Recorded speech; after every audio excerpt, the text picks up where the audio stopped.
Welcome to Whisperer of Madness. If you're enjoying the story, consider liking the video and subscribing. It really helps grow the channel and this community. Found walking on a cobblestone path, Barbara suddenly turned back to look at Anya. "What's wrong, Saintess?" Anya, who was still astonished at Barbara's display, suddenly felt her heart drop as if she had been seen through.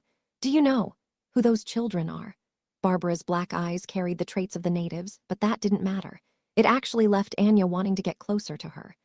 "They should be the refugees and fleeing slaves from the north, right? It's become common in the past few decades."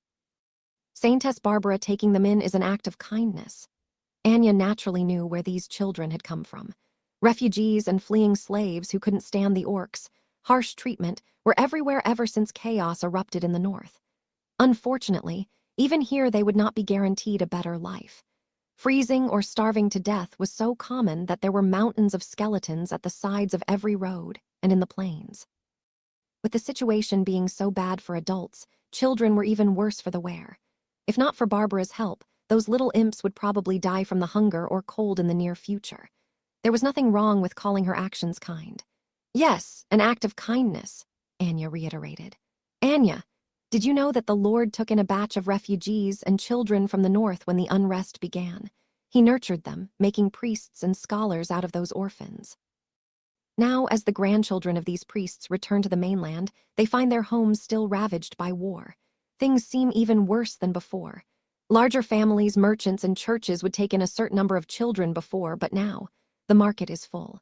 Lance and the rest have nowhere else to go, and they can only starve to death." While this was but a simple statement, Anya could see the glint in the Saintess' eyes brighten. "Anya!" Barbara suddenly yelled. "Yes." Anya went forward apprehensively. "Are you willing to change the north with me? She wants to break away from the chaos of war and help the commoners recover." Anya was shocked, not expecting these desires from the Saintess. But another thought occurred to her right after, leaving her shocked. Wait, with her status, it could very well be an order from the Lord. Maybe. Is a divine battle more terrifying than that of the mortal realm about to descend upon us? Anya's heart filled with fear in that moment, but she still managed a stiff nod. "Good. I believe in the loyalty of the Bane family as well as your faith in the Lord." Barbara nodded in satisfaction. Saintess, may I know how the church intends to end this war?" Anya asked cautiously. "First, we focus on the trade of sacrifice blood between your family and the Blackblood tribe. That batch of blood essence will be dealt with." Barbara glanced over at Anya. "Does the church know everything already?" Anya's voice showed her uneasiness. After all, not all churches could tolerate such things. Massacring commoners, buying slaves to be killed, and pandering to evil gods of other races. Barbara counted with her fingers as large beads of cold sweat fell from Anya's face. "Any one of those sins is enough for your family to be consigned to eternal damnation. However, thankfully, the Bane family is still of some use to our master." The threat in her voice was obvious. "Yes." Anya guaranteed, "The family will adhere to the church's instructions." "Good." Barbara smiled slightly, though Anya had no right to resist. "Continue the trade with the Blackblood tribe. I just need our people to take over." "It shall be as you say," but there was a rare hint of hesitance in Anya's voice. "Speak, is there any issue?" The smile on Barbara's face did not lessen, but Anya could sense the atmosphere chilling in an instant. "Well, our family is only in charge of the collection and processing of the blood essence. The main power still lies with a large business. They're also in charge of helping us contact the Blackblood tribe and take profits from us in exchange for being the middlemen." Anya's words implied that the smuggling into the Orc Empire had flourished in the darkness of the north. It was such a joke that even the higher-ups of the Silveramoon Alliance were in on the action. Rumors abound that old Mage Elminster had shares in the operation and Priests of Wealth were acting as guarantors. "All trade with the Moonwood is controlled by the Black Moon Merchant Group. We're only wandering merchants." Anya's lips curved in a wry smile. "Black Moon Merchant Group. It doesn't seem to be all that powerful in the north, though." Confusion shone in Barbara's eyes. "It's a large business group set up in secret, formed in the black market by offshoots of the other large-scale businesses. It controls over 60% of the trade in the north." Anya's eyes reflected an obvious mockery. "How gutsy! The Queen of Silveramoon really is quite pitiful." Barbara shook her head. Although she hadn't met such situations in her life on DeBank's Island, she still had enough experience to understand a great deal. "Then, Who exactly is it that stands in our way? Barbara asked.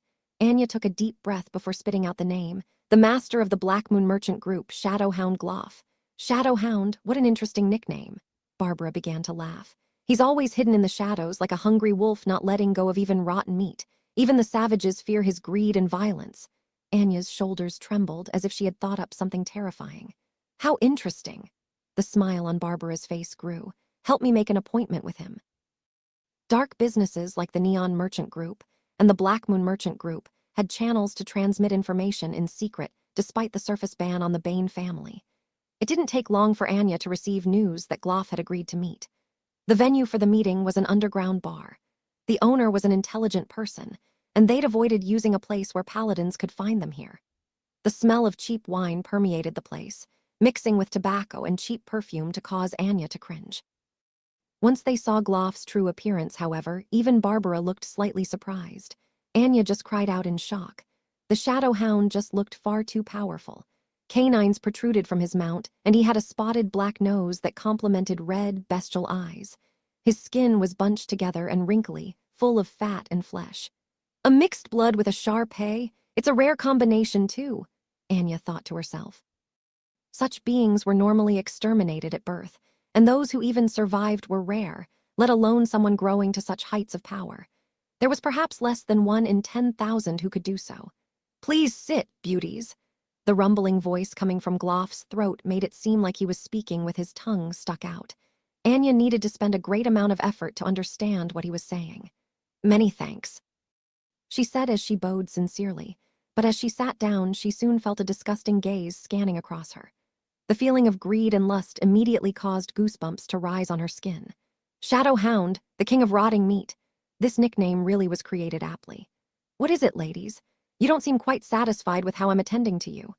Gloff gulped down a fried quail stuffed with little mushrooms and spices, the sickly crimson-yellow tongue that was wagging out causing Anya to feel nauseous. It's about communication with the Moonwood. She went straight to the point, forcing down the discomfort. So it's about that. Gloff was still stuffing food into his mouth, and a servant took a large black notebook and began to flip through it in front of him. We don't really have any needs in this area now, so the noble merchants will have to wait a while. Are there no other ways? Do you think we could discuss the allocation of profits here? Anya asked, sounding him out. It's not about profits. Gloff seemed rather resolute. He had already finished off all the food in front of him, and a few female fox servants were using white serviettes to wipe his mouth for him. But if Miss Anya insists, we could continue this conversation in private. Haha, the red glint in Gloff's eyes brightened. Damn it! That stupid hound swine. Anya began to complain once they reached the street. I do find him rather intelligent. Barbara pushed at her black cloak, revealing her charming face. Saintess, do you mean I should? Anya immediately felt bitter, but she nodded with difficulty. If it's for the church, I'm willing to do it. Scheme hee. Where has your mind gone to, my little Anya? Barbara lifted Anya's chin. The church isn't doing so badly that you'll have to make sacrifices for it yet. Anya heaved a sigh of relief after hearing those words. Although she didn't mind such things, it also depended on who the other party was. What does the Saintess mean? Though I didn't state my position, doesn't the fact that he didn't seem to care enough to ask say something? Barbara gazed at Anya with a half-smile. News of the Bane family siding with the giant serpent church surely must have spread throughout the north, and he must be unwilling to enter such muddy waters. Besides, their thought process is far more complicated than you'd think. I even suspect that. Anya immediately turned solemn. Only now did she realize that, even in terms of the refined war of business, Barbara was no less competent than her. Within the hidden meeting room in the underground bar, the Shadowhound stood up respectfully to bow to a figure in the shadows. Things are as you instructed, my lord. I've let them know it isn't possible and had them leave. A young noble walked out of the darkness. He was dressed in tailcoat and tie, with not even a strand of fiber out of place. He had silver hair and dark green pupils, the arrogance, reservation, and slyness that only nobles possessed shining forth from his eyes. You did well. Even if it isn't enough to fool them, we've clarified our stance. Every movement of the youth was filled with grace, as if he was hosting an important wine reception. They have dealings with a church. It's not quite appropriate for us to get involved in this. Gloff began, but an explosive sound rang out as a cane hit Gloff's forehead. The man began to bleed profusely. What a disgrace! The youth's expression had changed. The smile was gone, replaced by a brewing storm. "I was wrong, master. Please forgive me." How was Gloff anything like the shadow hound he was said to be? All he could do was shake his tail and look pitiful while kneeling in front of his master. "Do not forget your position. You're just a lowly mixed-blood slave. How would you have the right to suggest something to me, the noble Eric?" The youth's expression was full of malice, but he quickly concealed it. Still, Gloff could only crawl in front of him in fear, his body trembling. "Just remember. Your power, your status, your everything. It all comes from me. I gave you the world, but I can also destroy everything in an instant." Eric patted Gloff's head in reminder, a noble smile surfacing on his face. "I will remember it well, master. You are my everything." The only thing Gloff wasn't doing to express his loyalty was wagging a tail. "The Neon Merchant Group is far from enough to fill my appetite. However, what do you think about that saintess? She isn't too bad." The young man's eyes flashed wildly, and he burst into laughter. His shadow in the wall swayed around, like a demon dancing freely. After following Barbara back to the residence, Anya perked up. "Here's the information you wanted, saintess." She saw the legendary devil hunter that had left such a deep impression on her arrive. He stood respectfully at the side, hellfire sparking atop the surface of the chains in his hands to give him a unique, blazing aura. Barbara nodded as she took a gold crystal from him. Her brows suddenly wrinkled. "You had to attack someone just now. A few high-ranked shadow thieves who were fearless enough to spy on us. So foolish." The devil hunter sneered, and a few translucent faces showed themselves amidst the distorted hellfire. "He's profaning souls. That's something only devils and demons do." Anya's pupils shrank as she shrieked in her mind, but she managed to hide her expression well. However, Barbara seemed to have sensed her uneasiness. "He's imprisoned them for now. These people will be sent to the Lord for punishment," she consoled, though her words were suspicious. The devil hunter shot an indifferent glance at Anya, that gaze that deemed her a little bug causing her soul to tremble in fear. She understood well that this was the imposing aura that came from legendary might. If he wished to destroy her, it wouldn't be much different to stomping an ant to death. Only now did Anya realize how amazing Barbara's kindness was. "Take note of your own actions. You frightened my communications officer." Barbara frowned. "My apologies, saintess. I'll be on my way then." Space rippled, and the devil hunter's figure disappeared. He served the purpose of demonstrating his strength, making it fully clear to Anya that her family was just paper in front of legendary might. "If this place was found out and there's people watching us, should we?" Anya cautiously asked Barbara. "There's no need to move. After all, finding another stronghold will be difficult. With him around, everything will be taken care of." Barbara's tone displayed her absolute confidence. All too casually, she passed the information she'd received to Anya. "This is information on the Black Moon Merchant Group." Anya's pupils shrunk, feeling like the papers in her hands suddenly weighed a ton. It implied that the giant serpent church had a huge information network. Uneasiness rose in Anya's heart, fear that her family would lose its use. If that happened, there wouldn't be much time left before they were destroyed. "Take a look," the saintess commanded, and Anya read through everything. Her shock only grew as she read on. "The person in control of the Black Moon Merchant Group is Earl Eric. He's the grandson of the consul that Queen Illustrial trusts the most." The news left Anya speechless. Although she knew that the nobility was dirty, the content of this report still exceeded her expectations. "Such is the nobility, they can betray their own ilk for profit." Barbara smiled in mockery. "That's not all. He seems rather interested in taking over the Neon Merchant Group. And me." Although Barbara maintained a smile as she spoke, Anya still felt a chill down her spine. She recalled the shadow thieves the devil hunter had just eliminated. He's the one who sent them. He. "Foolish mortal, my body, soul, and everything belong to the supreme god, Kukulkan. Those who dare covet his belongings will definitely be punished, their souls crying." A sick flush appeared on Barbara's face, causing Anya to shudder. All of a sudden, Barbara pointed at Anya. "Come, accompany me in a bath." "Al, all right," Anya stammered as she agreed, the trepidation rising in her heart mixed with a tinge of anticipation. New Silverimoon Church of Tyr. Captain Raffania. The large, dusty doors of the church opened up, revealing the face of an old priest. He spoke slowly. "Your wisdom allowed you to protect numerous budding paladins. The Lord does not blame you." The dim light revealed that Raffania's clothing was lined with spikes, and she was kneeling to atone for her sins. She seemed to be punishing herself. I have not forgiven myself. I let evil escape my grasp, and the innocent commoners will suffer for it. I have sinned. Raphania looked extremely pale, her eyes sunken with dark lines. The torture had to have been for quite a while. The Lord needs you now.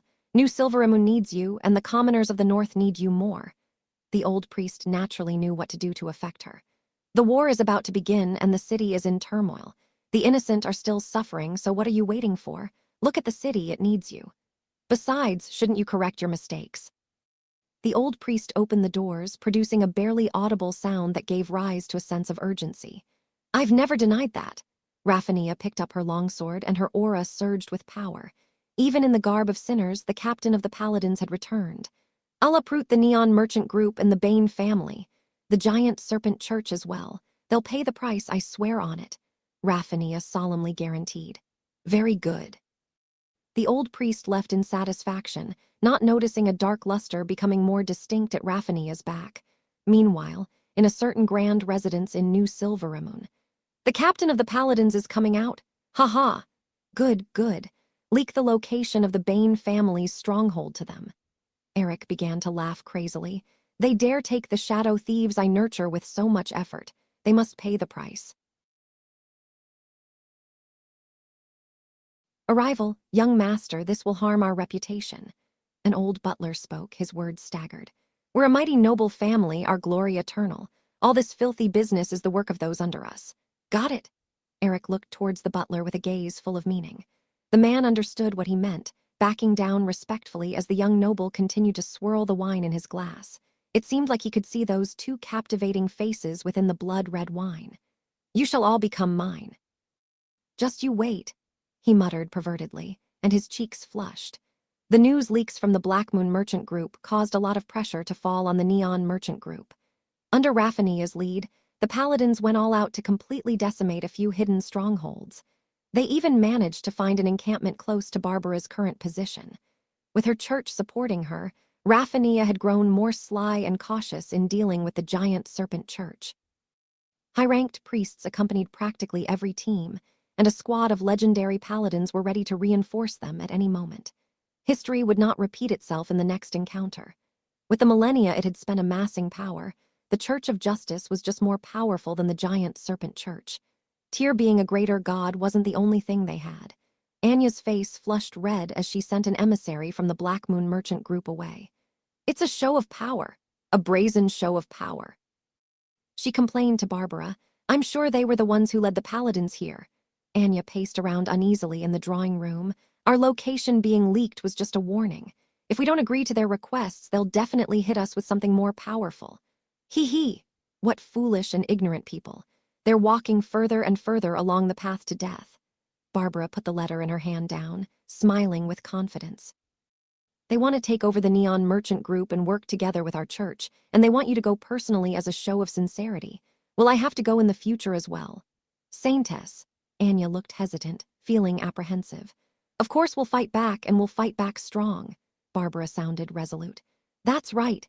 Any sinners who have the guts to go against our saintess must be punished with hellfire. The legendary devil hunter entered the drawing room, accompanied by Magus.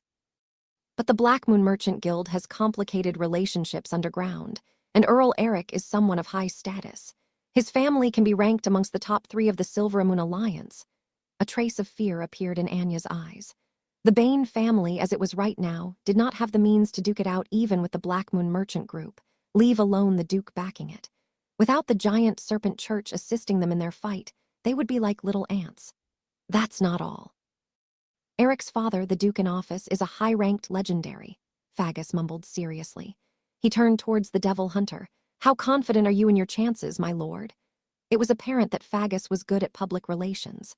Even this prideful devil hunter pondered over this seriously before answering stiffly in the mainland's language. I'm confident I can kill him, but only if there's no interference. That's pretty much impossible in New Silveramoon. Exactly, Magus sighed. Queen Illustrial and Old Mage Elminster are present there, both peak legendary beings with the power of divinity. Silveramoon was known to be the place with the most advanced spells in the continent, a sacred land for all wizards. Countless high-ranked spells had been created there, and even many legends had improved their craft. It even included the likes of Leyland. In the minds of many normal beings, the ascension of the young wizard was largely thanks to the great accumulations of Silveramoon. The power the wizards had accumulated over time caused the Silveramoon alliance to grow into a terrifying existence. Its numerous high-ranked and legendary wizards allowed it to stand the test of time, being able to hold on in the wars against the Orc Empire. Most of New Silveramoon was filled with high-ranked wizards, their combined strength letting them contend even with the avatars of gods. In this light, planning an ambush or assassination was a poor decision. Besides, there's no use killing Eric and the Duke. Their family is huge and has organizations all over the continent. It'll only give us more enemies. Fagus sighed once more. The Duke's family was truly enormous, with numerous hidden branches and powerful beings in their ranks. They were scattered all over the prime material plane.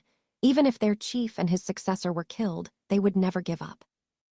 Unless they could eliminate the entire family at once, trying to take it on would only result in an endless amount of trouble. The Duke's family was leagues beyond the scope of the Bane family, but that was only to be expected. After all, the Banes wouldn't be so troubled by the Church of Justice if they had such power in the first place. They would have instead been higher up the ladder in Silveramoon, able to live comfortably. You don't need to worry about this issue at all. Barbara stood up, solemn and dignified. A hazy layer of divine light descended upon her, and a mighty existence's conscient began to converse with the saintess. A golden luster flashed in her eyes, and she turned certain. She delivered a decree with complete seriousness. The Black Moon Merchant Group and the family of that Eric are marching to their deaths. The Lord will completely exterminate them. The very moment Barbara stood up, the devil hunter had knelt down to pray like a devout follower. Anya and Fagus were crouched on the ground, their bodies still trembling. They'd been frightened silly by that imposing aura that even dragons couldn't hold a candle to. Just the conscient could cause an ordinary being to bow their head. After that powerful conscient disappeared, Fagus regained his senses and asked fearfully, "What is the god of massacre descending?" "That's right. The Lord has already informed me that Eric and his family will be wiped out." Barbara spoke with conviction. From her point of view, since even the god she believed in had made a prophecy, the family would definitely be wiped out. Is this the aura of a god? Even if it's a large family like that in the prime material plane with many connections and legendary beings in charge, with limitless powers hidden in the shadows, wiping them out is an easy task. Right, how could I forget? No matter how generous and gentle the servants of this existence are, he's a powerful god of massacre. An absent look flashed in Fagus' eyes, and Anya's own filled with heat. This was what she truly pursued, power over millions of life forms. Outside, Leyland's avatar descended towards the north. A land filled with the stench of war, a greater god watching over it at all times. Leyland's eyes flashed as he understood everything, and he snickered before entering the prime material plane. As a true god, he basically had nothing to fear anymore. He naturally didn't have to keep a low profile. He spread his senses slightly, and large numbers of golden threads sprang into view. They consisted of strong emotions, the souls of his worshippers forming multiple scenes before him. The threads of faith are being managed quite well here. It must be from the impression I left behind at the beginning and Barbara's hard work. Leyland tapped a random strand, and it took him to the children inside the stronghold. A weak little boy was praying to his statue within. "Mighty Lord of Massacre, I beg you. Give me the courage and strength to protect Sister Barbara." Lance's gaze was extremely resolute and filled with determination. "Please, I'm willing to give up everything." Such great awareness. His faith is bordering zealotry already. Such people were the best of seedlings for a god, ones that had to be nurtured properly. With the emphasis deities placed on faith and piety, every zealot was a treasure. Let's see. Leyland sent his conscient down, scanning through the boy's memories without him even noticing. So he's related to Black Moon as well. Eric rendered him a homeless orphan, and now he's a refugee. Seeing these dark memories, Leyland poured a trace of his conscient into the golden thread. Lance, who'd been praying all this while, suddenly felt himself being flooded with energy. "I am the god of massacre, the ruler of devils and setter of laws, Kukulkan. Speak, pious child, what do you need of me?" The dignity and intimacy in the voice let Lance affirm that this was the god he worshipped. Realizing that a prayer from even the lowly him had been gifted an instantaneous response, hot tears filled the rims of his eyes. "I see the future. Eric shall wail in the fires of hell in the future, while you will obtain strength to protect hope. Rebuke the gods possess the strength to turn the heavens and the earth upside down. Leyland's divine ability, warp reality, made a joke of things such as innate talent or aptitude. Even as the boy was stupefied, some changes manifested on Lance's body. Before the youth even had the time to express his gratitude, Leyland's prophetic words ended, and he fainted immediately. The incident caused a stir all around them.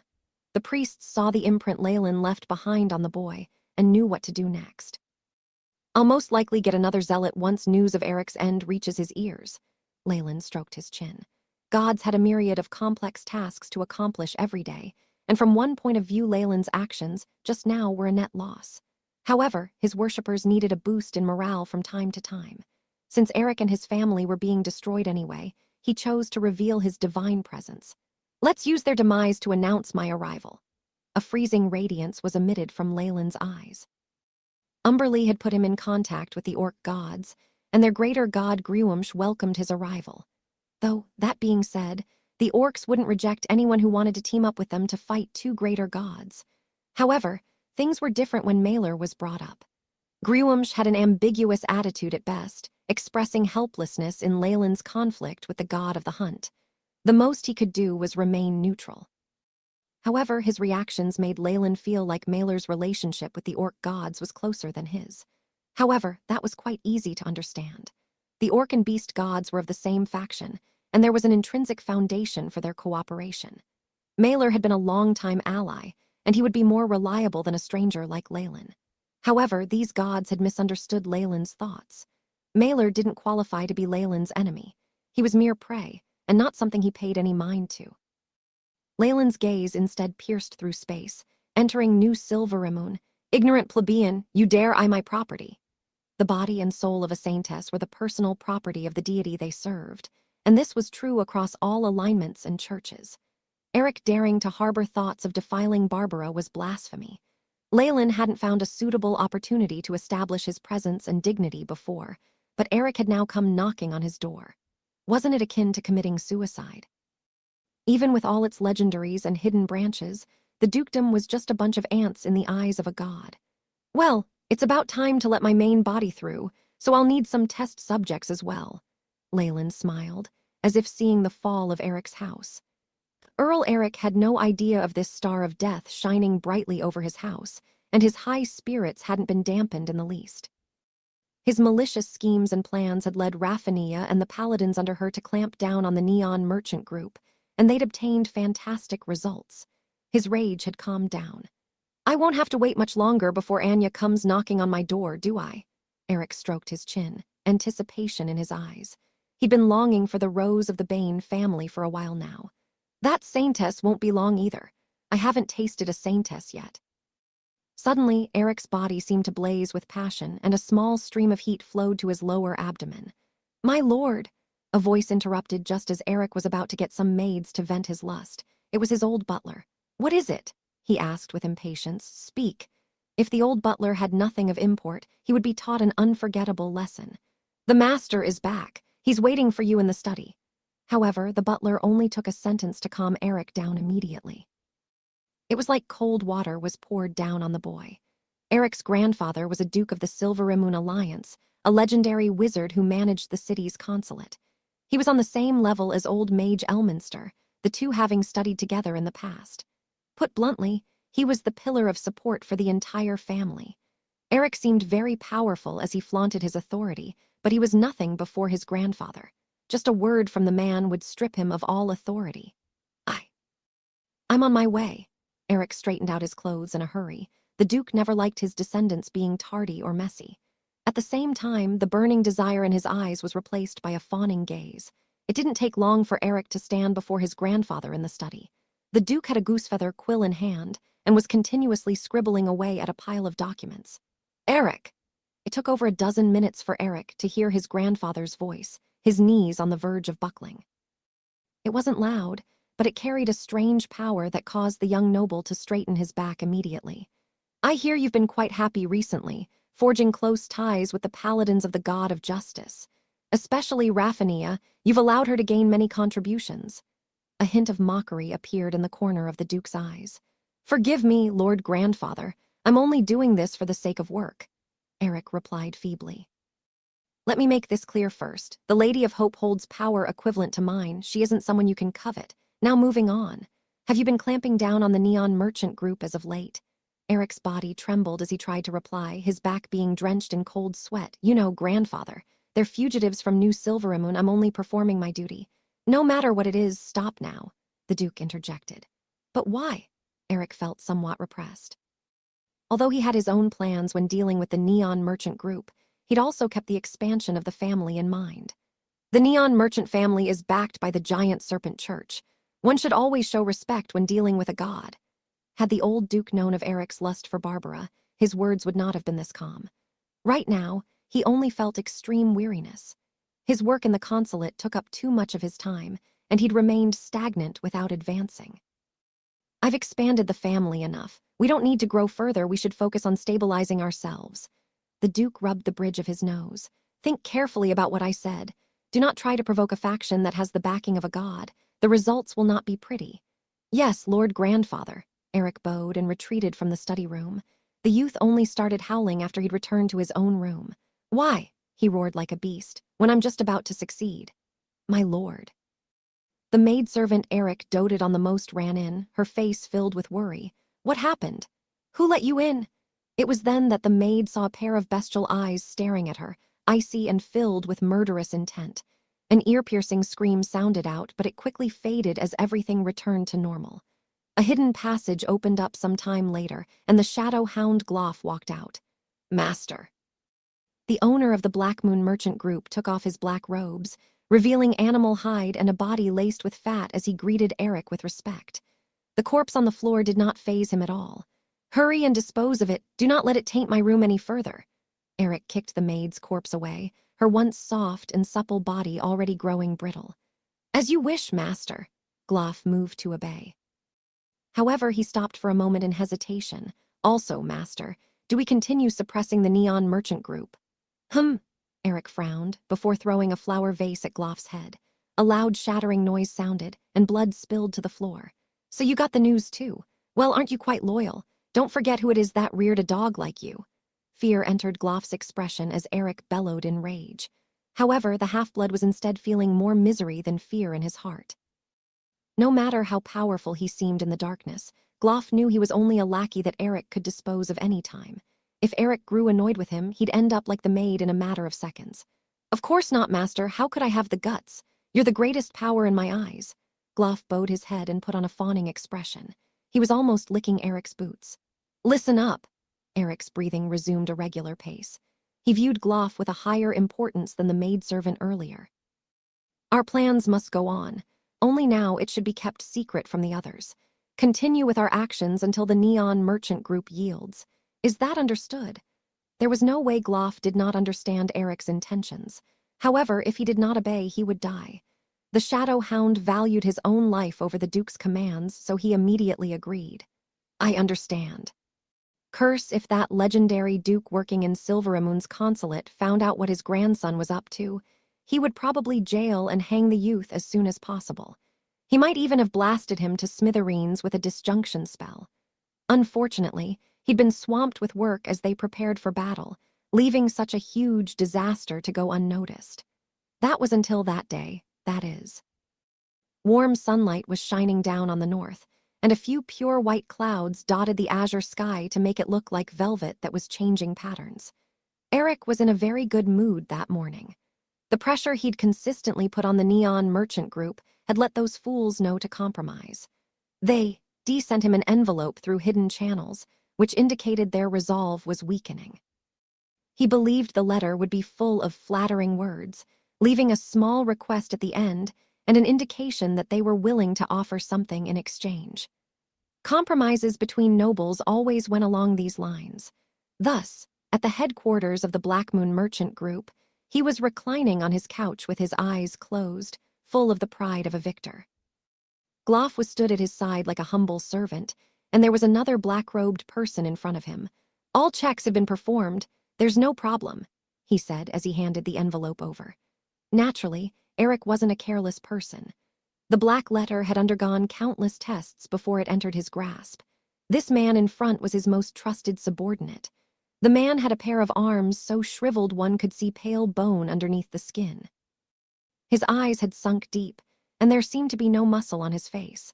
It was like his entire body had been formed of skin and bone, and he stank so badly of decay that even Gloff seemed slightly disgusted. The man's robes were huge for his build, and a necklace of bone and black pearl flickered with a dull glow as the aura of death and evil spirits emanated from it. This man was obviously a necromancer. Necromancers like to play around with bodies and souls, being rejected by the remaining wizards on the continent. Illustrial, in particular, had set numerous bans on them in Silveramoon, making her rule the most severe in history. "Since Mentor Ades has spoken, it must be true," Eric said.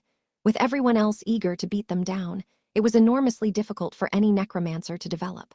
Still, as a result, every single high-ranked necromancer was earth-shatteringly powerful. Even if Ades wasn't a skeleton lick yet, he was almost at the legendary realm, and his proficiency in curses and spirits left no fear of threat behind. Eric chuckled as he took the envelope from his mentor, tearing it open. This was the moment he was waiting for. The pleas of the defeated always gave him immeasurable delight. This, however, his expression soon changed. The paper inside the envelope was completely blank, with nothing on it. Eric turned it over a few times to confirm, and a feeling of humiliation surged up within him that caused his face to flush red. This isn't even a prank. It's a challenge. A despicable and weak family like that dares challenge me, the grandson of a legendary wizard and the star of Silveramoon. They will pay in blood, Eric yelled and viciously slammed the paper onto the table. "Ma Master!" At this moment, Gloff suddenly found something strange. A dark green flame had erupted the moment Eric touched the paper, greedily devouring everything around it. This. Ades quickly made his move, many magic items on his hands flickering as the spells he'd prepared were launched. Detect Curse, Holy Defense, Armor of Thorns. Numerous layers of light shrouded Eric, and a teleportation light quickly swallowed the mentor and pupil. The spatial transfer took them straight to their residence at the core of Silveramoon. "We got the right coordinates." Even legendary beings wouldn't dare charge into Silveramoon without caution. Ades glanced at Eric. "Not discovering this new type of curse was my fault. Please don't say that, Mentor Ades." Eric was still lenient in front of those with real might. "Without you here, who knows what kind of trouble I would be in now." At that point, Eric's expression changed. The damned Neon Merchant Group. They actually dare to use such underhanded means. I won't let them off. "I'm actually rather interested in that new curse." Ades caressed his necklace. "It could actually escape my detections. I hope to return and observe the reactions." "That's not a problem at all. Isn't Gloff there? He's the best test subject you could have. With how close he was, he must have been affected by the curse as well." Eric answered without any hesitation, the only emotion in his eyes exasperation, not pity. "That stupid dog, I'll need to find someone to replace it." Eric waved his arm, and a bit of green light flashed in his eyes. "Oh, no!" Only when Ades exclaimed did Eric realize that the green flames had appeared once again, sticking to his fingers like maggots. Thin black lines appeared on his skin, wriggling like they were absorbing his blood. How can there be a curse like this? It doesn't make sense. Ades felt like everything he knew was coming apart. Eric's yells continued to grow louder and louder, until the green flames were done absorbing his blood and swallowed up the dark lines. They continued to blaze in midair, the enchanting fires forming a small portal. It was a sound that nobody could describe, one that did not exist in the world and was impossible to recreate. It sounded like a roar that possessed all the resentment and hate of the world, like a low mumble from hell that was more evil than the devils and demons combined. It spread out in all directions. What's happening to me?" Eric grew dizzy, feeling like there was a fire in his throat. His voice grew incredibly hoarse, and he sounded worse than an old bellow. "You!" All of a sudden, Eric pointed at Ades in fear. The necromancer now had huge tumors growing on his face one after the other and was becoming obese. Terrifying pus spilled out of the sarcomas, and great corrosive strength began to swallow up his body. "No, N-O-O-O-I." Eric looked at his own hands, where abscess the size of gold coins appeared continuously, emitting pus that smelt of decay as they began to explode and corrode his skin. The great pain overwhelmed his senses. He then lay on the ground watching Ada's who had already turned into bone and could no longer speak. He had once been someone with immeasurable strength, basically a king in the north. Now, however, he couldn't even cry for help, much less decide life or death. Eric could only watch his body be corroded in total despair, his head swelling into a huge tumor. It went out in a loud explosion, thus ending his life of sin. Meanwhile, everyone in the prime material plane that was related to Eric by blood was startled to find their bodies filling up with terrifying tumors that ate away at them in but a moment. Within New Silveramoon's castle, Queen Illustrial was gazing at the legendary Duke as he made a report. "These are the logistics of the Nojo defensive line, my queen." There were other legendary figures in the hall beside the two, including old Mage Elminster. They were evidently discussing something extremely important. The Duke looked poised and was about to say something when his expression changed. His skin turned a terrifying green as a tumor began to grow underneath. It was like a little mouse running around as it scurried around his body. "Curse!" Elminster was the first to stand up and throw a dispel out. The wizards present here were amongst the best and most powerful in the world, and there were even legendary priests present. Everyone cast spell after spell, as even the Duke himself tried all methods to save his life. However, nothing worked. The rest could only watch as the Duke collapsed, crying out in misery. "A very terrifying curse." Elminster wrinkled his forehead, using a layer to separate the legendary Duke from them. He then turned to look at the Duke through the barrier, or perhaps he was looking at the obsidian protection runes on the ground.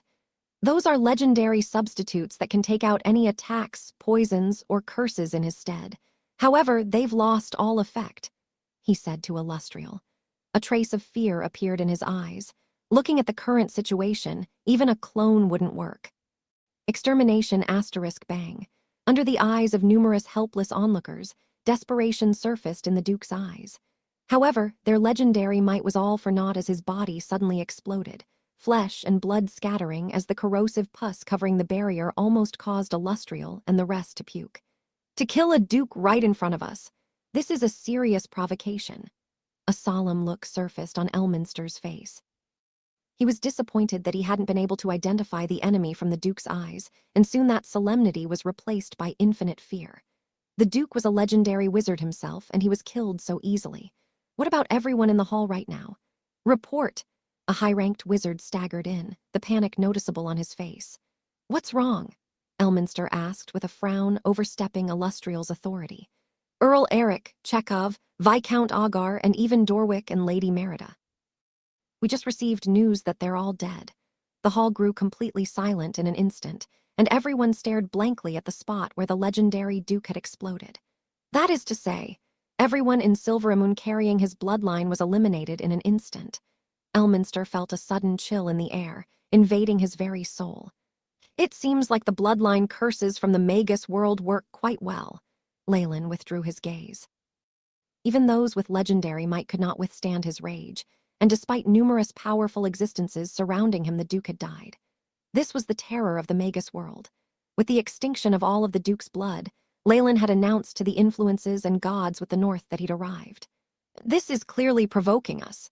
Seeing the unending stream of death reports from the frenetic city, an unperturbed look appeared on Raffinia's face. However, this was obviously the calm before the storm. Everyone related by blood to the legendary Duke had perished without reason, and the terrifying sights of their deaths had astonished all of New Silveramoon. Adding up the clones and true bodies, as well as the descendants of the legendary Duke and his family, there were hundreds within Silveramoon. Furthermore, numerous family members had perished in the sight of the general public. The disturbance caused by event allowed other villains and adventurers with ulterior motives to take advantage of the situation, causing the chaos to intensify. To Raffinia, who'd been entrusted with maintaining public order, this was an insult to her job, a shame that could never be removed. "Dispatch the paladins to assist the garrison in stabilizing the situation." Numerous solemn paladins rushed out of the church, causing all wild schemes to fall apart in an instant. However, the vague moans of lament within the gradually recovering city caused Raffinia's expression to grow even more heavy. "A curse with hundreds of victims. If we can't capture the culprit, I won't be able to account to the Queen and other citizens who trusted me." Raphania swiftly started to speculate about the true mastermind. Was the culprit an enemy of the Duke, a wizard trying to collect souls, or an evil god trying to spread fear? Raphania knew fully well that if this incident was related to a god, it would become an extremely huge problem. However, the ideal of justice in her heart would not allow her to back down. Raphania, a cardinal said as he walked towards her, his face drooping with gloom. We just received word that another family at the Ironsword Castle met its end, the symptoms the exact same as the Duke's family. Could it be? Raphania's brows twitched. Yes. It's a branch of the Duke's family that separated 100 years ago and settled down at Ironsword Castle. Even the branches passed away when the Duke died, and the old and young weren't spared even if they were in a church at that moment. A faint trace of foreboding emerged within the cardinal's eyes. The church gave us the same news. The branch in the Central Kingdoms perished as well. A curse that can affect the entire continent, Raphania muttered. Not just that, there were a few cases of other aristocrats in Silveramoon, and even a few stable lads and gardeners. There's a lot of panic thinking it's spreading, but we know why they died. The cardinal continued. Those licentious idiots, having numerous illegitimate children and causing a huge problem now. Raphania was secretly elated. She'd been irked by the luxurious and messy lifestyles of the higher nobility. The main problem is even the descendants that we weren't aware of were killed off. This is the power of a god. An evil god has declared his arrival, the cardinal said with all seriousness. Raphania nodded her head in acknowledgement. Only a true god could release such a large-scaled curse upon the mainland. Even peak legendary wizards couldn't wield such terrifying power. Those evil gods are the greatest threat to our cause. Raphania clenched her fists, missing the cardinal's bitter smile. There aren't many evil gods capable of killing off descendants 1,000 miles away, and they're all terrifying existences. The cardinal sighed in secret. With his understanding of gods, he naturally knew the terror of the one behind this event. Still, his expression returned to normal soon enough. Paladin Raphania, your mission is to assist Queen Illustrial in maintaining peace and stability within New Silveramoon City. Do you intend to shirk your duties? Raphania's face instantly blackened after the cardinal left, and she drew her longsword to a terrifying keen. She'd noticed a clear hint of warning within the cardinal's words, asking her to accept a compromise. It was like the church didn't plan to take actions against that cruel god. Even though Raphania knew that one needed to compromise and back down sometimes for the sake of justice, this incident had exceeded her bottom line. Don't tell me even the Lord's church has started to be corrupted by darkness. Even though she knew she shouldn't think that way, a trace of darkness enveloped Raphania's thoughts. Her expression warped within the shadows, and that trace of dark red grew even more bright. Oh Lord, please pardon my sins, do not afflict me with such a terrifying curse. No matter who it is, Lord, please protect me, Coco and Laffrey. Dear Lord, I pray for you to swiftly end this disaster.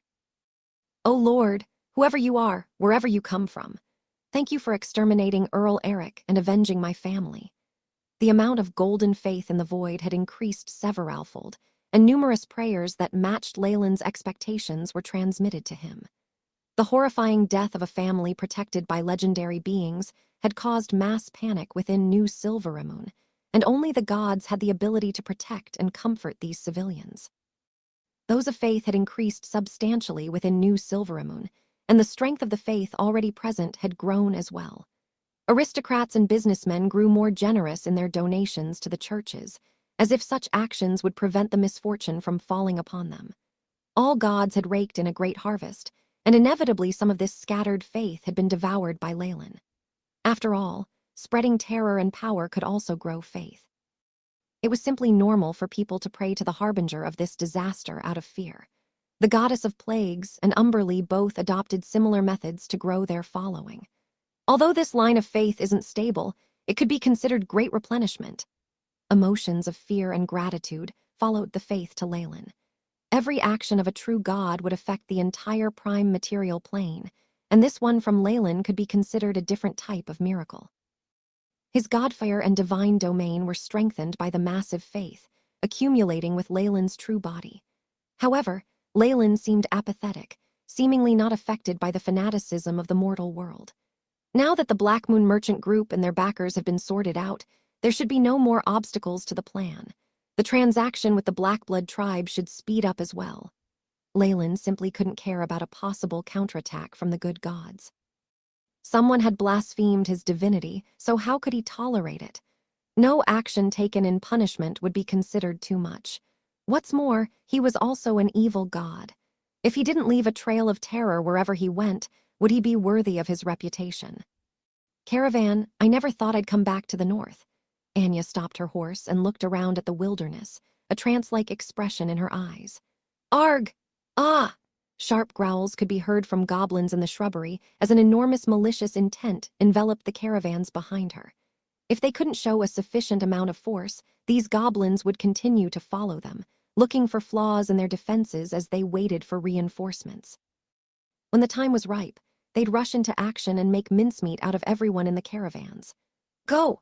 Anya naturally knew how to deal with them. She didn't even have to say anything before several armored knights rushed ahead. The mounts whinnied as they brandished their swords, causing the goblins to cry out in panic. "Ha ha, you green-skinned midgets!" One knight laughed loudly, the dragon-patterned greatsword in his hand driving several dirty green-skinned goblins out of the grass.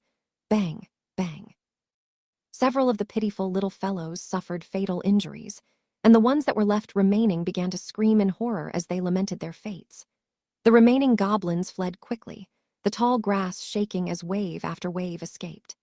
A caravan could not survive in the north without the ability to defeat the goblins and ogres of the endless plains. They would be swallowed up and exterminated by the other merchant groups, dispatched in a harsh fight that left their bones to rot in the wilderness forever. Several goblins were then hung at the front of the caravan, screaming the loudest. These wails would be the best deterrent against danger, even if only against other goblins. Anya intentionally distanced herself from the stench of the green-skinned barbarians, draping a white scarf embroidered with gold across her face. Damn, isn't there a better method than this? Her eyes scanned across the normal-looking servants with a hint of resentment in her heart. With them here, even if we were surrounded by ogre tribes, there's nothing much to be scared of, is there? Of course, Anya was well aware that this place was now the territory of the Orc Empire. If they were surrounded by the horde here, even several legendaries would not be enough to save them. This was why she decided to swallow her resentment, refraining from speaking. There are matters for you to attend to, Miss Anya. Skinny servant ran over, looking young and immature. However, his eyes revealed a calm resolution that did not match his sweet face. What's the matter? Anya asked reflexively. It's most likely an issue regarding our arrival at the Moonwood, the youth replied, causing Anya to take another glance at him. I'll go immediately, Anya promised, and her eyes bored into the little boy's back with a rare trace of jealousy. What a lucky fellow. Wasn't he called Launce? He actually received the favor of the Lord. When she'd first laid eyes on him, this child was but a weak boy hiding within the shadows. But now, his temperament and physique had both been transformed greatly, and he was now receiving focused training from the giant serpent church. He awakened his talent as a devil hunter with divine inspiration.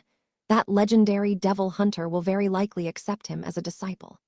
Anya looked at Launce, back, and thought of her own brothers who were sent into the giant serpent church. A wry smile appeared on her face, but she could not complain. She understood the reason behind such treatment well. The Banes were a business family without any real faith. Given that they had to be converted to Kukulkan's faith, their devotion could not be compared to what Launce showed. Even if the heirs to the family were still young, it didn't seem like they would become zealots. Perhaps the next generation of children can be nurtured.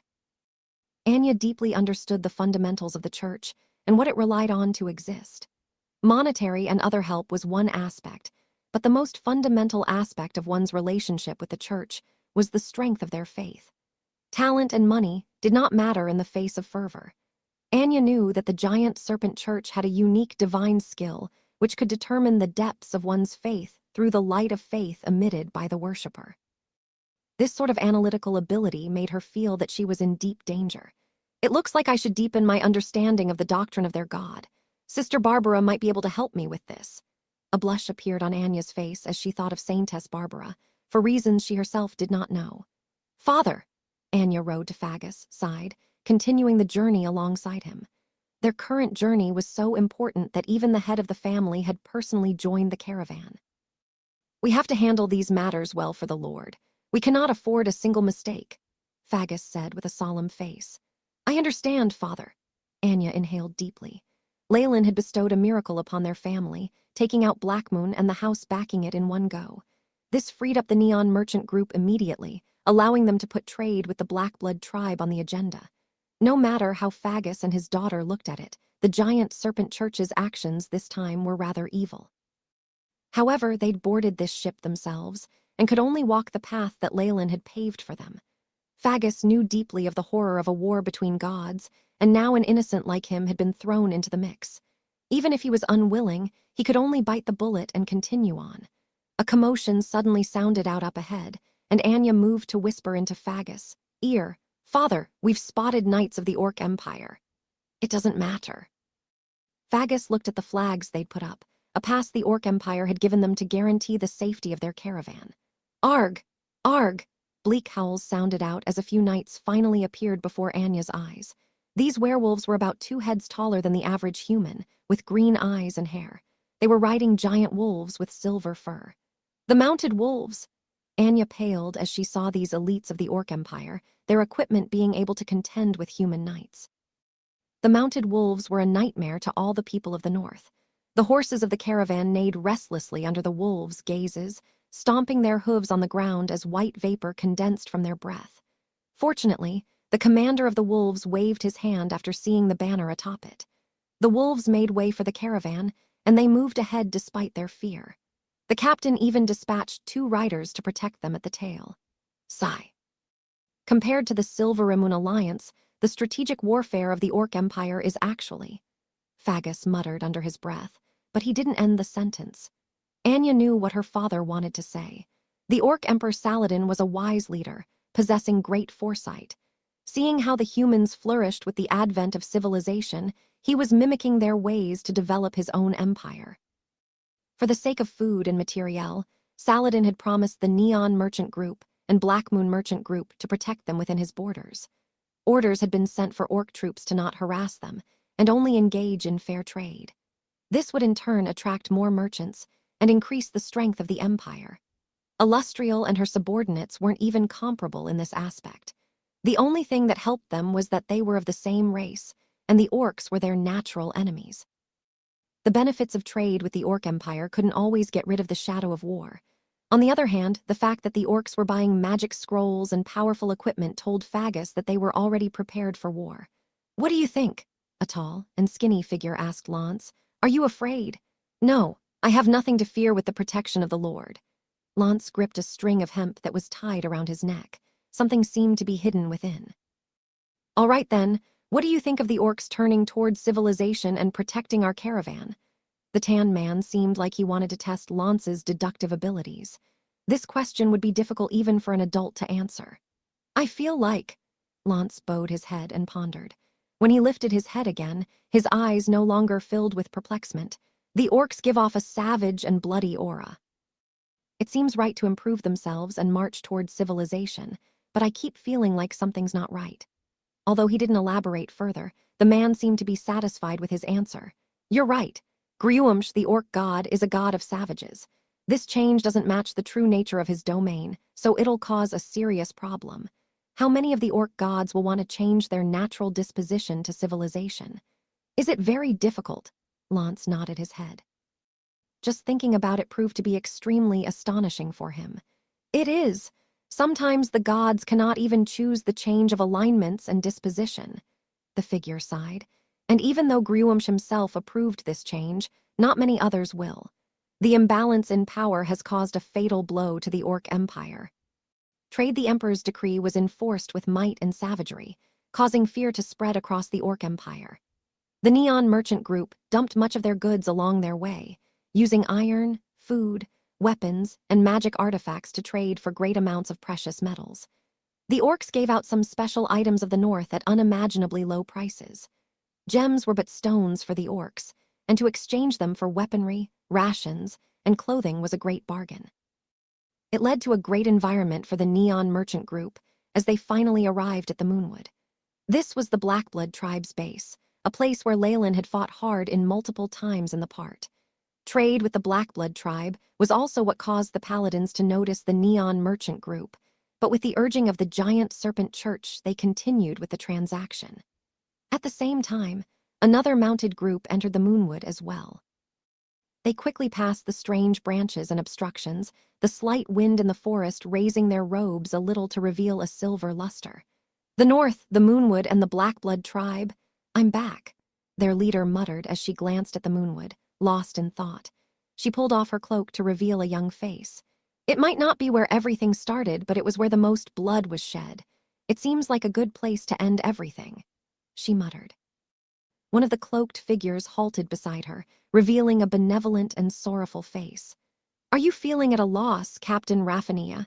It's nothing, Cardinal Carroll. Raffania shook her head. I spent a long time here before, so I'm just feeling nostalgic. Your familiarity with the terrain will be to our advantage. We need to make use of that. Cardinal Carroll made a hand gesture in front of his chest. We've received intel that the sinful Neon Merchant Group is going to make contact with the Blackblood tribe's werecreatures here soon, and supply the other side with materials for a blood sacrifice. Those unscrupulous souls should go to hell. Raffania gritted her teeth, her terrifying energy raging at the back of her hands as she grasped her sword. Just the thought that they were using the blood and souls of innocent beings to please the evil gods made her feel like a frightening bundle of flames was about to surge out of her chest. In the name of justice, I shall purge all evil and sin. The high-ranked paladins began to chant alongside her, their faces glowing with a faint white light. The Neon Merchant Group quickly met a group of werecreatures after entering the Moonwood. However, they'd obviously traded with the other party many times. The leader of the werecreatures even knew who they were, and once they showed their tokens, they were quickly taken to the core of the forest where the Blackblood tribe resided. It's been a long time, Shaman Gara. Fagus greeted a shaman that was smaller than the werecreatures around him, with many strange ornaments all over his body. I smell something different on you, Gara said as he moved forward to sniff at Fagus, causing Anya's heart to clench. Fagus froze for a moment, but then he replied coolly, "Ha ha, what are you saying, my friend? Maybe it's that darned chef of mine who put too many onions in the morning soup." Her father's calm expression caused Anya to feel ashamed for herself. Perhaps. Gara didn't press on as he led the way. You're late, my friend. You almost caused us to miss the ceremony this time. If the Lord gets angry, I swear your head will be hung to dry on a tree branch. The werecreature opened his mouth to reveal terrifying teeth. His tongue was barbed, and the disgusting smell of flesh coming from his mouth gave Anya the urge to throw up. You should know. Fagus began to complain immediately. Silverimun's guards were switched out with a bunch of paladins. All the businesses have come under great pressure. It took me far too much to make sure I didn't miss the transaction. Indeed, there's fewer caravans coming over recently. I heard your queen is squeezing the merchants dry to start the next war. Gara nodded, as if sympathizing with Fagus. He then pulled at the man's body in a friendly manner, making the difference in their builds all that more obvious. We won't let a friend of ours suffer, I promise you that, he exclaimed as he patted his chest. If Anya hadn't seen how brutal the werecreatures got in their hunts and ceremonies, she would thought this man to be kind-hearted and honest. Come, let me see what you've brought for me. After the chatter, Gara soon got to the main topic. Of course, my friend. I've prepared for this trade for a long time. Fagus smiled. A dozen servants moved forward with a clap of his hands, bringing over heavy boxes with large bronze locks.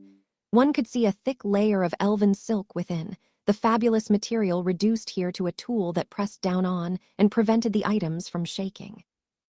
Fagus then opened up a smaller box after he removed the layers of silk, one made of mahogany covered in thick veiny lines.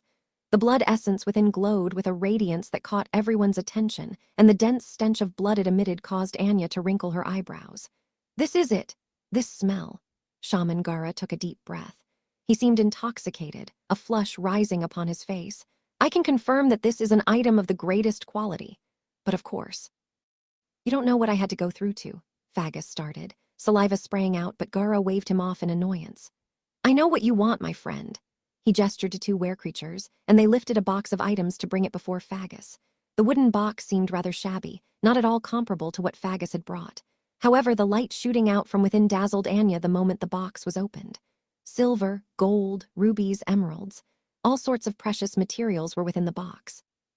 It stroked a thirst for wealth within the group, the kind that caused adventurers and merchants to throw out their fear of even death. How is it? Are you satisfied? The were-creatures burst into laughter, watching as Fagus practically pounced onto the wealth. This was a box full of gold coins and many other valuable jewelry.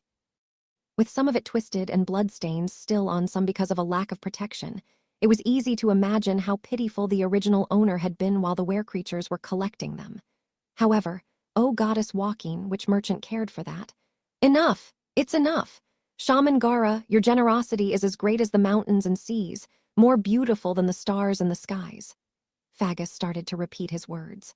I'm glad you like it. As long as you can bring us even more weapons, magic artifacts, and important ceremonial items, you can have as much of this stuff as you like. Gara took charge, and they quickly finished the transaction. The shaman then personally brought Fagus to the edge of the moonwood. You know this. When our Blackblood tribe conducts ceremonies, we never let foreigners stay unless they are offerings to our god. Gara laughed. Of course, I understand. I'll leave right now. Fagus used a white handkerchief to wipe at the oil and sweat on his cheeks. The were-creature shaman stood at the boundaries of the forest, watching as the neon merchant group disappeared into the horizon. His smile had a deep meaning to it. We should have left the territory of the were-creatures by now. Anya watched the forest disappear into the horizon, urging her horse to catch up to Lance and the native next to him. Are we leaving just like this, my lord? Of course. The church will deal with the rest. The Lord does not treat anyone who trusts in him poorly. All that wealth belongs to you. The native, who looked like a servant, spoke stiffly in the language of the mainland, and his body began to transform. Light flickered as what seemed like a layer of water slipped off from his body, revealing his true appearance. This was the legendary Devil Hunter. Wait! I'm willing to donate half of my profits to the church.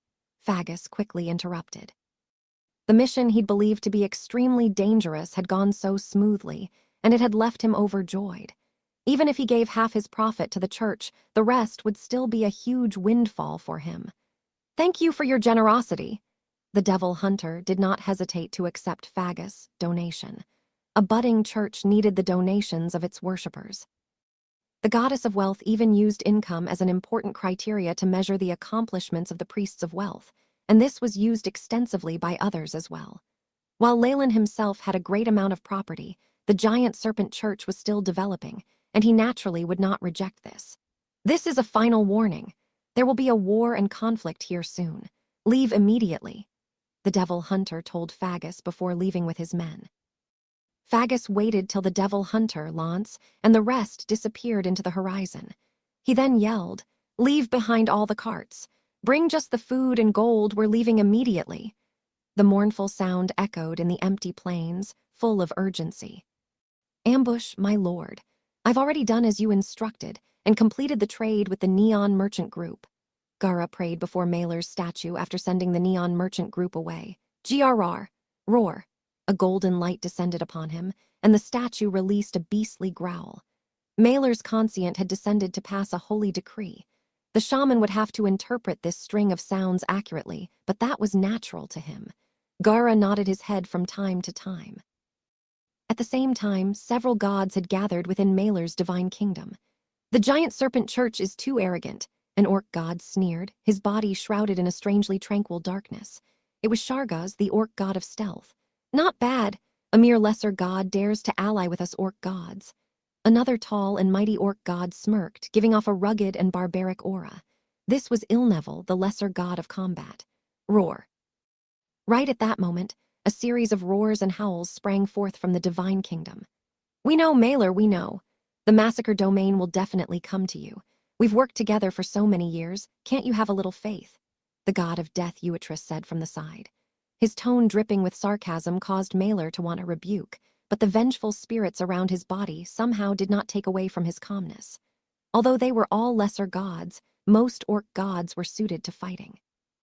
Their only greater god, Gruumsh, was busy preparing to fend off Mistra and Tyr, and since they only had to deal with another lesser god, there was no need for him to be here personally. The sacrifice of a god's avatar. Hee. I can't wait much longer. Several avatars, gazes began to pierce through the horizon, and they peered into the moonwood, where a massive sacrificial ceremony was being held by the Blackblood tribe. The tribe had consumed all the blood essence from the Neon Merchant Group, forming a river of blood in the ceremony site. Vengeful spirits seemed to be wailing in anguish on the surface of the river.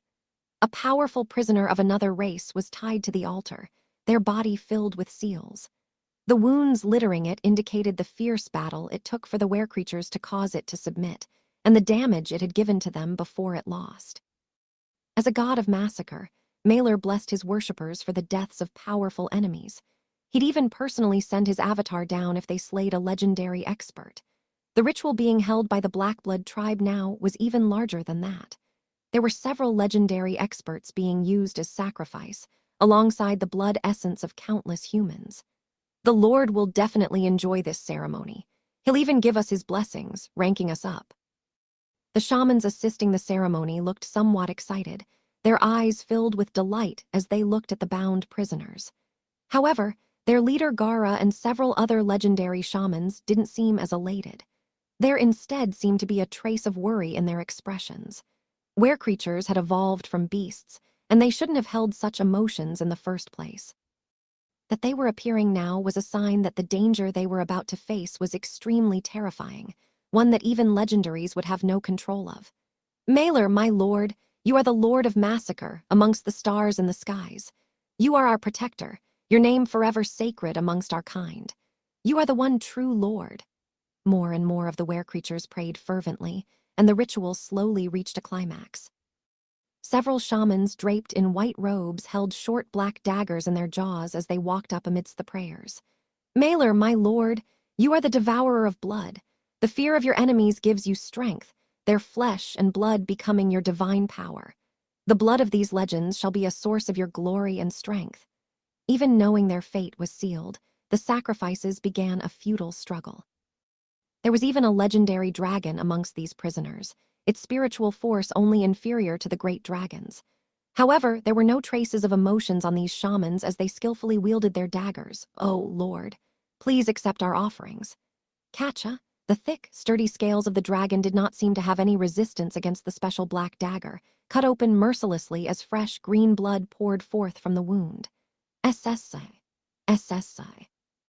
The corrosive blood burnt a hole into the ground, but the dragon's eyes dimmed as they eventually lost their light. Roar! The were-creatures seemed to cheer louder than before at the scene. The shamans expertly dissected the dragon's body amidst the clamor, separating its limbs and tossing them into the river of blood. The corrosive river began to boil, and a crimson glow was soon emanated from it as it absorbed all the flesh.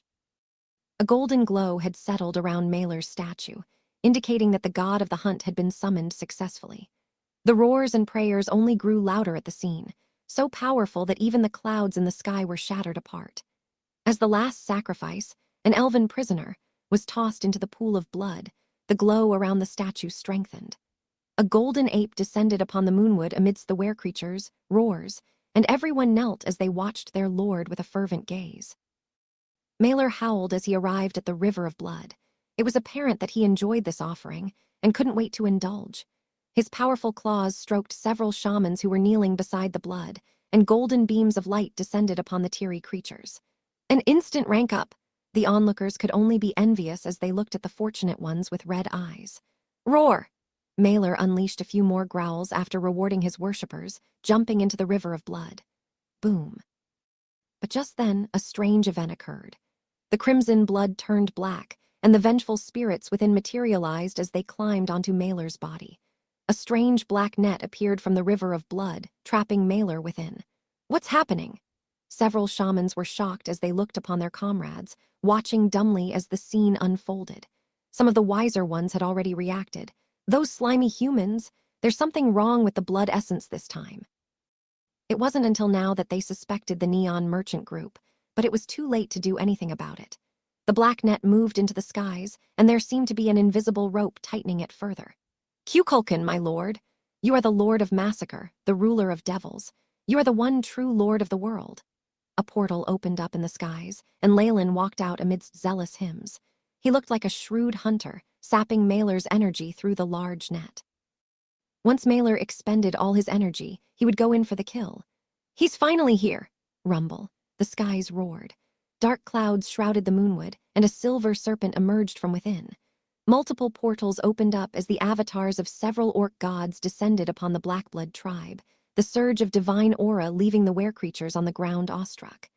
God after god stepped out of the portals, causing great shock to reverberate in their hearts. Only the peak of were-creature society had been aware of this, and they hastily put up defenses as they retreated. They silently prayed for their side to be victorious, and for this divine battle not to spill over to them. Kukulkan, god of massacre, become an artifact for my divine palace. The god concealed in darkness struck first. A powerful pair of claws swiped out from the void, targeting Leyland's heart. Even a divine avatar would lose a great deal of power if they suffered such a critical injury. A stealth attack, and they can conceal themselves in the shadows.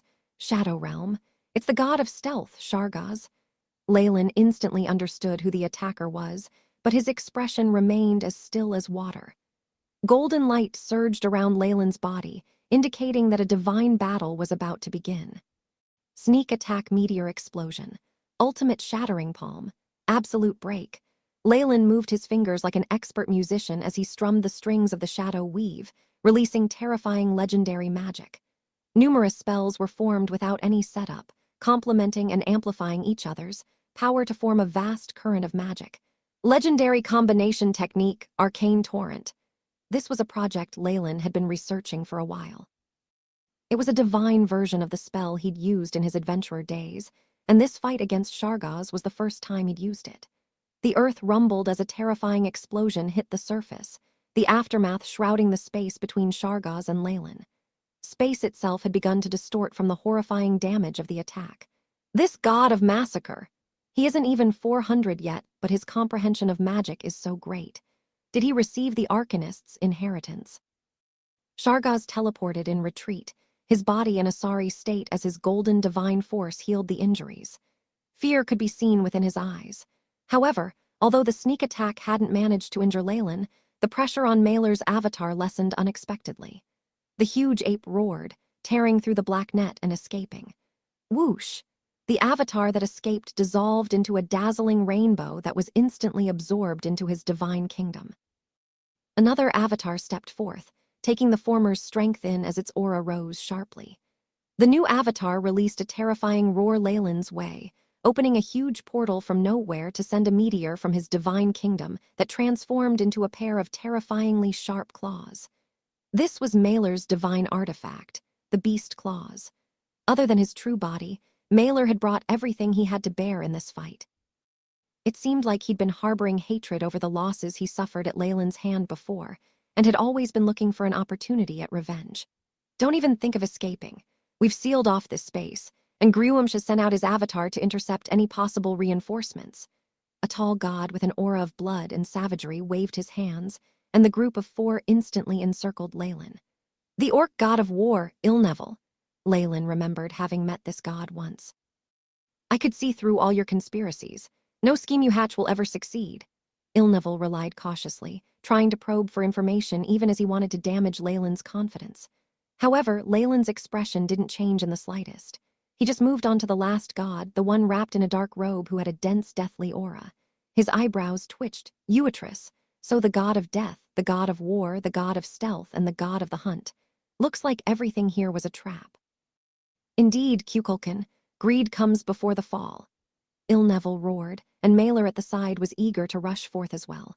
If not for the others restraining him, he would likely have barreled over by now. Mailer has deep connections to our pantheon. Do you think our alliance could be shaken by an outsider like you? Uatris asked coldly. Your avatar will fall this time, and will strip you of your massacre divinity as compensation for Mailer. So the Lord colluded with the orc gods to ambush another god. Gara muttered as he watched the situation incredulously. They'd already escaped a great distance, and Gara himself only had some of the information. Will the Lord's plan succeed? The were-creature chief asked by his side, obviously worried. Everything is as the Lord wills. We only have to follow his instructions and conserve our energy, taking part in the battle at the right time, a legendary shaman stated from the side. There was an unspeakable resolution contained in his voice. Although legendary might was nothing in front of a true god, they could still contribute to an assault on an avatar. And it's 4 gods fighting him this time. Our chances of victory are quite high. Gara was confident in the current situation. The god of massacre, true name Kukulkan. The orc leader muttered to himself. The youngest legendary wizard of the prime material plane, and someone who ascended at such a young age. That spellcasting ability. He really is a 1,000-year genius. Gara looked at the legendary magic seemingly blossoming like fireworks from Leyland's hands, the terrifying arcane torrent causing him to subconsciously shrink his neck. This is the Lord's plan, it will definitely succeed. He tried to console himself internally, but the feeling of unrest couldn't be erased. Rumble. Endless spatial storms swept across the original land of the Blackblood tribe, wreaking havoc upon it. A prime material plane was too weak to withstand a fight between gods, and with the entire sky filled with golden light, even high-ranked professionals would instantly be dissolved into nothingness if they tried to enter the scene. Numerous were-creatures were screaming as they escaped the scene. A few legendaries smiled bitterly at the sight. Even they didn't have much confidence of being unaffected by a god's might. Only at the higher ranks would they be able to trade blows with an avatar, hoping to kill it. Sure enough. These orc gods are uncivilized and ignorant, not being able to notice even basic benefits. Golden chains spread endlessly from Leyland's avatar in midair, making the entire surrounding area his divine kingdom. The dark red massacre domain was released, ensuring that any slaughter would only increase his power.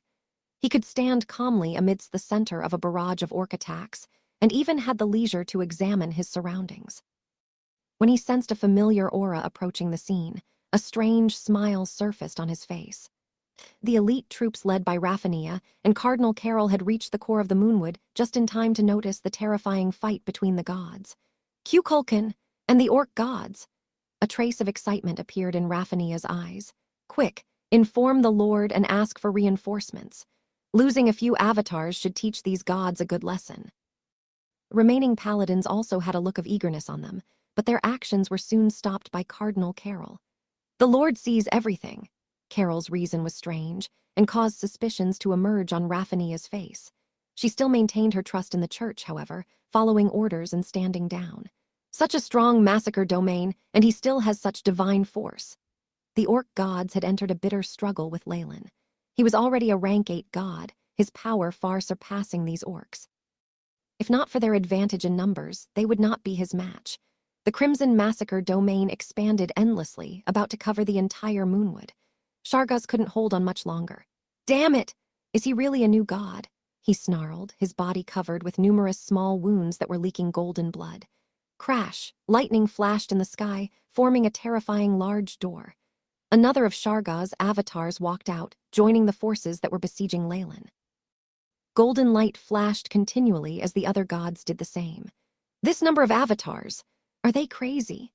Raffania and the rest who were watching from afar cried out in surprise. Although the loss of one avatar wouldn't cause significant damage to a god, the number of avatars they were throwing at Leyland would exhaust their divine force. Even as true gods, they would likely fall into a slumber or just die. If their luck was the same as Beelzebub's, having poured a majority of their will and divine force into an avatar that was eliminated, they wouldn't be far off from a true death. These gods were now putting themselves at risk. It's time! A trace of a smile suddenly appeared on Leyland's face in spite of the imminent danger. What's going on? The 4 gods were stunned. Leyland's expression was completely unexpected. However, they didn't have more time to think about it. Loud explosions sounded as 2 terrifying powers descended upon the Moonwood, their strength directly breaking apart the spatial seal that the orc gods had set in place. The whole world trembled as an elderly warrior and a young lady entered the scene, their bodies rippling with the unfathomable power of greater gods. The 2 entrants immediately spread out a huge net, seemingly wanting to catch the orc gods and Leyland in one go. Tyr and Mistra, where Esgriumsh? Ilneville muttered with incredulity. Outside the prime material plane, Tyr and Mistra had combined to trap a powerful greater god. Give up, Griumsh, Mistra said coldly. We only need to mobilize a few avatars to take out those gods of yours.